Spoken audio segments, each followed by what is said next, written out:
ప్రభునందు ప్రియులైన మీకందరికీ యేసుక్రీస్తు ప్రభువారి నామంలో శుభవందనాలు తెలియజేస్తూ ఉన్నాం. ఎడారిలో సెలయేర్లు అనే దిన ధ్యానము కొరకై స్వాగతం. మే 22. ఆయన నెరవేర్చును. కీర్తన గ్రంథం 37వ అధ్యాయం 5వ వచనం.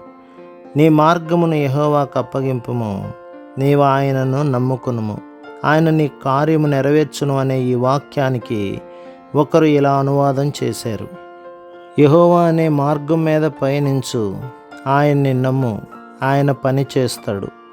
మనం నమ్మినప్పుడు దేవుడు వెంటనే తన పనిని జరిగిస్తాడన్న సత్యాన్ని మనకు చూపిస్తుంది ఈ వాక్యం. మన చేతుల్లో ఉన్న భారం అంతటిని ఆయన మీదకి పొరలించు. అది దుఃఖకరమైన సంగతి కావచ్చు, శరీరక అవసరం కావచ్చు, లేక మనకి ఇష్టం లేని వాళ్ళు ఎవరన్నా మారు మనసు పొందాలన్న ఆతృత కావచ్చు. ఆయన నెరవేరుస్తాడు.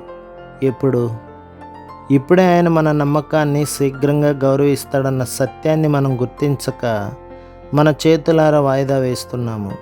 ఆయన వెంటనే నెరవేరుస్తాడు. అందుకని ఆయన్ని స్తుతించండి. మనం అలా ఆయన మీద ఆశలు పెట్టుకోవడమే ఆ పని ఆయన నెరవేర్చడానికి ఆయనకి సహాయపడుతుంది. మనకైతే ఆ పని అసాధ్యం. దాని విషయం మనం ఇక ఏమీ కల్పించుకోము. ఆయనే నెరవేరుస్తాడు.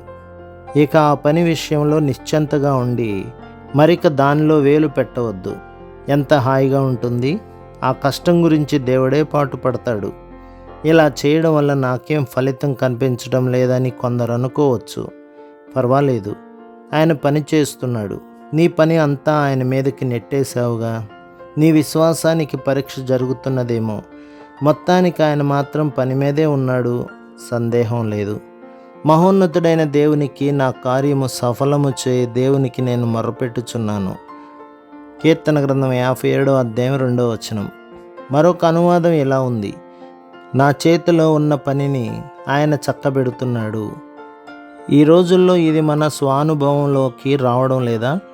నా చేతిలో ప్రస్తుతం ఉన్న పని, లేక ఈరోజు నేను చేయవలసిన పని, నా తలకు మించిన ఈ పని చేయగలనులే అనుకొని నా శక్తి సామర్థ్యాల మీద నమ్మకంతో నా నెత్తిన వేసుకున్న పని. ఈ పనే నేను ఆయనకు అప్పగించి నా కోసం దాన్ని చేసి పెట్టమంటాను. ఇహ చీకు చింత లేకుండా హాయిగా ఉంటాను. ఆయన చూసుకుంటాడు. జ్ఞానులు వాళ్ళ పనులు దేవుని చేతిలో ఉన్నాయి. దేవుడు తాను చేసిన నిబంధన ప్రకారం తన పని తాను చేసుకుపోతూ ఉంటాడు. తన చేతిలోకి తీసుకున్న పని ఏదైనా సరే దాన్ని పూర్తి చేస్తాడు. కాబట్టి గతంలో ఆయన నుండి మనం అనుభవించిన కృప భవిష్యత్తులోనూ ఇలాగే ఉంటుందన్న హామీ ఇవి చాలవా? ప్రతి నిత్యము ఆయన వైపు చేతులు చాపడానికి ప్రభు మిమ్మును, మీ కుటుంబమును, మీ సంఘమును దీవించి ఆశీర్వదించునుగాక. ఆమేన్.